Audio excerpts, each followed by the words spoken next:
তারেক রহমানের দেশে ফেরা নিয়ে কি বলেছিলেন শেখ হাসিনা, সেই বক্তব্য ভাইরাল কেন? আপনি কি জানেন তারেক রহমানের দেশে ফেরা নিয়ে এমন এক বক্তব্য দিয়েছেন শেখ হাসিনা যা এখন আবার সোশ্যাল মিডিয়ায় ভাইরাল হয়ে উঠেছে। আজ আমরা জানব কি বলেছিলেন তিনি, কেন সেই বক্তব্য আবার আলোচনায়, আর এর পেছনের আসল রাজনৈতিক বার্তা কি। সময়টা ছিল কয়েক বছর আগের একটি জনসভায় শেখ হাসিনা সরাসরি বলেন, তারেক রহমান যদি দেশে ফিরতে চায় তবে তাকে অবশ্যই আইনের মুখোমুখি হতে হবে।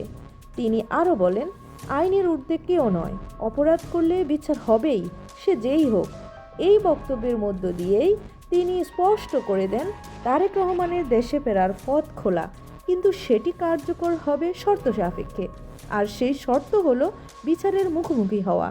বর্তমানে তারেক রহমানের দেশে ফেরার আলোচনা আবার জোরালো হওয়ায় এই পুরনো বক্তব্য নতুন করে ভাইরাল হয়ে উঠেছে।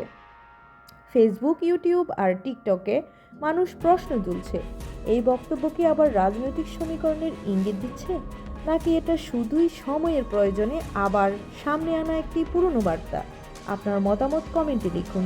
ভিডিওটি ভালো লাগলে লাইক দিন, শেয়ার করুন আর চ্যানেলটি সাবস্ক্রাইব করতে ভুলবেন না।